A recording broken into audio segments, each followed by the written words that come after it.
Pessoal, sejam bem-vindos aí a mais um vídeo aí do nosso canal. Esse vídeo ele representa a parte 2 do diagrama de ferro-carbono, no qual nós vamos dar continuidade exatamente de onde foi parado no vídeo passado, tá bom? Nós estávamos falando do ponto eutetoide, ok?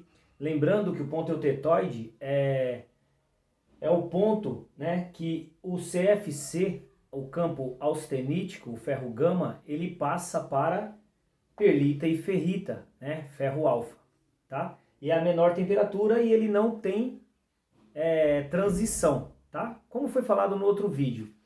E como a gente está estudando essa parte de baixo do diagrama, nós vamos sequenciar, tá? As nomenclaturas. E aqui, ó, nós temos o eutetoide. Tudo que estiver à esquerda do eutetoide a gente vai chamar de proeutetoide, tá? Ou hipoeutetoide, tá bom? A gente pode chamar de hipoeutetoide. Aí nós temos o eutetoide, que representa 0,77% de carbono e 100% de perlita na sua microestrutura. E após o ponto eutetoide, nós temos os aços hipereutetoides. Hipereutetoides, eles estão com concentrações maiores, né, de carbono.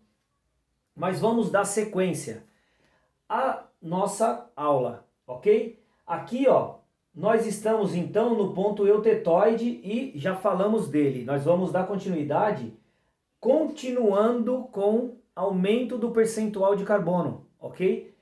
E nós vamos aumentando, né, o percentual até chegar em aproximadamente 2,11% de carbono, tá? 2,11% de carbono. Pessoal, se aqui no ponto eutetoide eu tenho na minha microestrutura 100% de perlita, né? E aí acontece aquela coisa, eu fui voltando à analogia do leite, tá? Eu peguei lá 1 litro de leite, comecei a colocar uma colherzinha de Nescau, 2 colherzinhas, fui mexendo, 3 colherzinhas, fui mexendo. Chegou um determinado momento que o leite, ele não solubiliza mais esse carbono, não é? Então vai chegar um ponto de viragem, que é o ponto que ele deixa de dissolver e começa a precipitar. Então o 100% perlita aqui, ó, 100% de carbono, que está em peso 0,77 presente na sua microestrutura, ele supersatura e ele começa a jogar outros elementos, né, denominados carbonetos na microestrutura. E aí a gente começa a ter um supersaturado ali de carbonetos. Esses carbonetos, eles são, em alguns casos, benéficos, em outros, maléficos ao material, tá? Carboneto de ferro, em alguns casos, ele é maléfico. Em outros casos, ele é benéfico. Pessoal, tudo depende da aplicação, tá? Existem materiais que requerem carbonetos secundários, carbonetos primários, e nós temos que oferecer isso ao sistema. E existem materiais que já não requerem esses carbonetos, e aí a gente tem que evitar esses carbonetos no sistema. Nesse caso aqui, ó, é um supersaturado, e nesse ponto nós temos o quê? 100% de perlita, que a gente chama de eutetoide, tá? Então, perlita, mais... O que foi que precipitou? Não foi carbono? Cementita. Então, é perlita mais Fe3C, tá bom? Então, a gente passa a ter carbonetos aí no material, a cementita. Essa composição de cementita, ela vem até 4,3 aqui, ó. Só que nós vamos fazer uma pausa antes de chegar no 4,3 para relembrar vocês da definição do aço. O aço, ele não é definido como uma liga binária composta por ferro e carbono, né? Tendo entre 0,008 a 2,11% de carbono, podendo ter elementos residuais. Olha só, no diagrama de ferro-carbono, a definição do aço está demonstrada. Tá vendo? Então, os estudos, o uso, a classificação, o dimensionamento dos aços, né, para o uso na indústria, ele está aqui, ó, entre 0,008 até 2,11. Nós devemos saber dessas duas informações, tá, tão importantes, que é o mínimo de carbono e o máximo de carbono, e que caracteriza-se aço, sendo liga binária porque ferro e carbono. Só que tem um detalhe, pessoal. Esse carboneto que está saturado aqui, né? Eu tenho perlita mais cementita. E essa cementita na perlita, ela vai aumentando. Eu não estou aumentando o percentual de carbono, então ela está aumentando, né? Ela está aumentando. A concentração de carbono, ela não para, né? Porque a linha horizontal aqui, ó, não é de aumento de percentual de carbono, então ele está em aumento, né? Quando ele chega em 2,11, a estrutura supersatura de carbono. E aí esse carbono, ele já não é mais suportável em dispersão. Aí a gente tem que oferecer ao sistema um mecanismo. Adicionar o silício. Quando a gente adiciona o silício, ele pega todo esse precipitado de carbono e aglomera ele em forma de veios. Por isso que eu tenho ferro fundido cinzento, né? Que a gente tratou lá na videoaula de ferros fundidos. E aí a gente tem o ferro fundido cinzento, tá? Então, o primeiro ferro fundido a se aparecer, né? A se obter no processo de fundição de ferro fundido é o cinzento. Então, olha só, a gente consegue o ferro fundido cinzento adicionando silício. Mas, como é uma liga binária, nós vamos continuar com a composição básica, que é ferro-carbono. E aí a gente vem perlita mais cementita até que chegue no ponto eutético. O ponto eutético é a máxima solubilidade, tá? Isso eu falo em forma de veios, né, de nódulos ou de veios, né, de carbono, seja ele em forma de nódulos ou de veios, que é o ferro fundido. É a máxima solubilidade, é o máximo que o ferro fundido consegue manter em sua estrutura. Passando dessa composição de 4,3, já aparece um terceiro microconstituinte, tá? Aqui, ó, a perlita e a cementita, elas estão presentes até o campo eutético, tá? Quando ela passa do campo eutético, eu passo a ter Fe3C mais ledeburita, tá?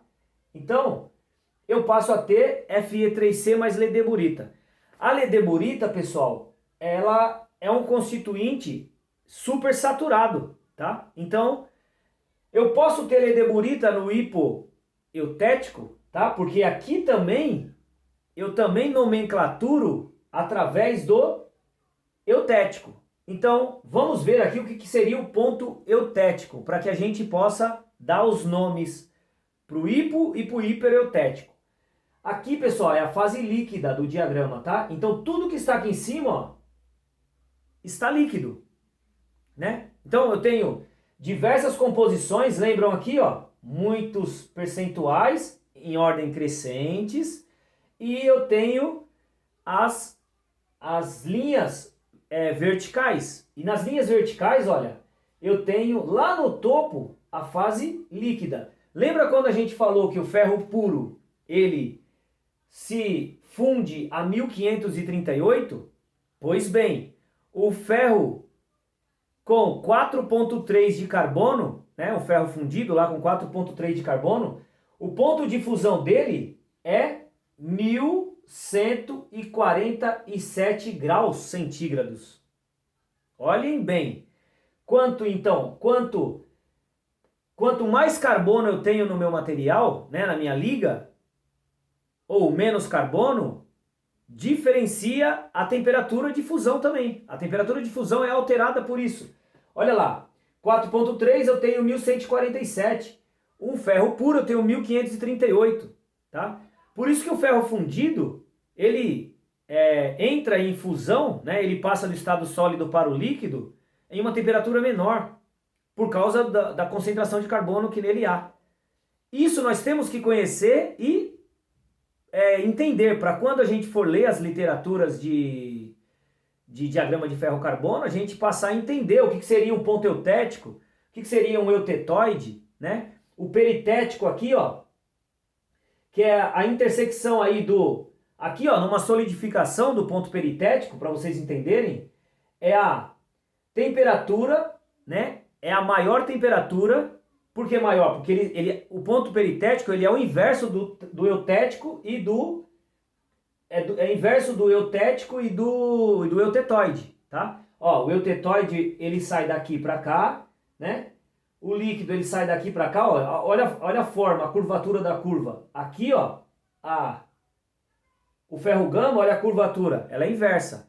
Mas ele passa do ferro delta CCC, né, diretamente, sem transição, para austenita. Ou seja, eu tenho uma transformação instantânea. E para essa transformação instantânea, né, essa transformação de fase instantânea, a gente dá o nome de peritético. Então é o ponto peritético do material, tá? Vejam bem, nesse ponto aqui, então, é a parte líquida. E o líquido passando para o sólido sem transição. Pessoal, imaginem que numa transição líquido-sólido, os materiais, normalmente, eles passam assim, ó. Nucleiam, cresce. Só que essa nucleação e crescimento, esses primeiros cristais sólidos, eles aparecem no meio de uma massa líquida, tá? Essa liga aqui, ó, eutética, ela tem a probabilidade de sofrer uma reação metastável.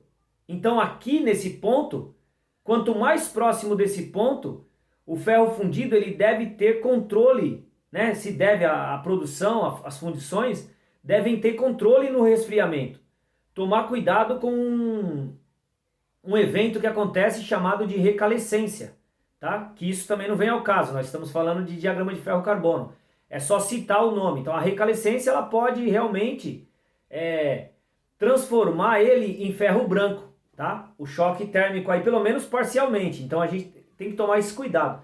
O diagrama aqui, ele traz muitas informações, né? Que quando a gente conhece ele, a gente consegue prever e analisar diversos pontos aí na parte de fundição e de tratamento térmico, tá? Então olha só, o diagrama, o ponto eutético é a máxima solubilidade, né? Vamos dizer, a solubilidade é a máxima precipitação da cementita na perlita, tá? Então aqui nesse ponto eu tenho cementita e perlita. Passando eu tenho cementita e ledeburita, tá, pessoal? Esse aqui, ó, é a parte de baixo do diagrama. Nós temos que ir para a parte do meio agora, tá? Aqui, ó, é o campo austenítico sólido. Então qualquer solidificação aqui, ó, eu tenho a fração de... Eu tenho a fração aqui de líquido, tá? Eu tenho a fração de líquido, eu tenho a fração de sólido, tá? Austenítico e tenho a perlita. Então vamos pensar assim, ó. Quando o material está solidificando, né? A primeira mudança de fase que vai acontecer é o aparecimento da perlita, tá? Essa perlita, ela é obtida através da austenita, tá? Então, olha só, né? Vamos pensar aqui, ó.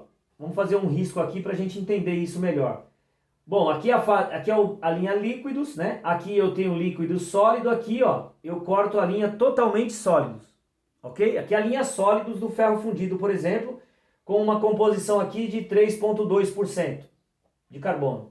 Então, quando eu toco aqui, ó, é interessante, porque aí entra aquela regra das alavancas e depois vocês vão dar uma estudada sobre isso. Quando eu estou aqui, ó, no meio dessa transição, todo o meu sólido, ele busca essa composição aqui, ó, da austenita, ó. Então eu tenho aqui aproximadamente 1,9. A minha austenita, ela está em solução 1,9% de carbono. Por quê? Porque eu tangencio aqui, ó, eu rebato na linha da austenita e vejo o percentual. E o meu líquido, ele está, ó, a linha líquidos, ele vai tocar na linha líquidos. Então tudo isso aqui é líquidos, ó. Ele vai estar com quanto? Com 3,8 aqui mais ou menos de carbono. O que isso quer dizer, pessoal? Que toda solidificação, ela tem segregações, né? Ela tem segregações, ela tem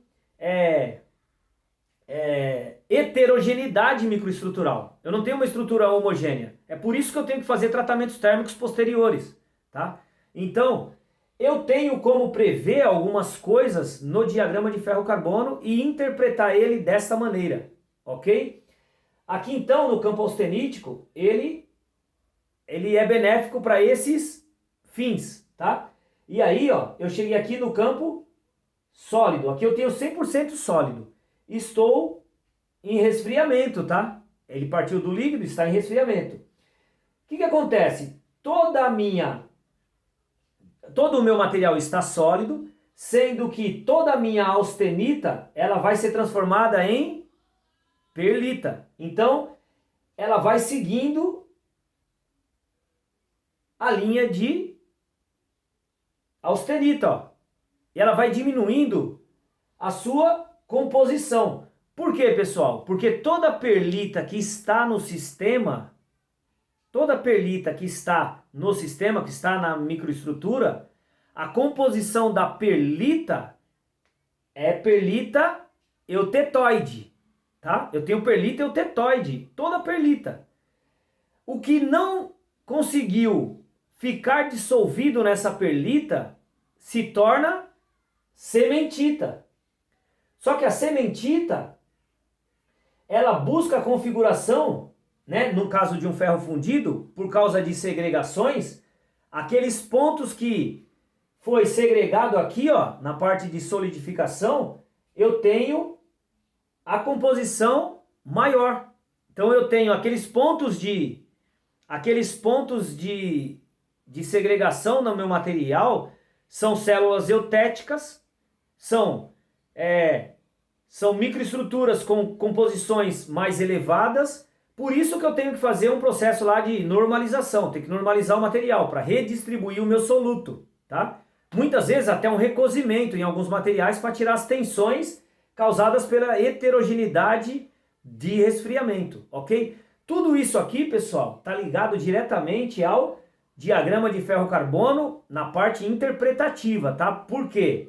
Porque existem gráficos, né, que analisam essa taxa de resfriamento material para material, tá bom? E nos tratamentos térmicos, as curvas CCTs e TTTs, ok? Isso aqui é só parte, né, só uma ideia de como a gente pode fazer algumas análises voltadas ao diagrama de ferro-carbono, tá? E entender. Então, a gente fez aqui, ó, basicamente esse estudo, tá? E aqui a gente tem as transições líquido-sólido, tanto da parte líquido, né, passando para sólido. Nesse ponto aqui nós temos líquido, tá? Que é a fração de líquido mais a austenita, mais ferro gama, tá bom? E aqui nós temos austenita, tá? Que ela busca também mais cementita, Fe3C, tá? Então aqui, ó, a cementita ainda não se transformou em ledeburita, porque ela está em solução.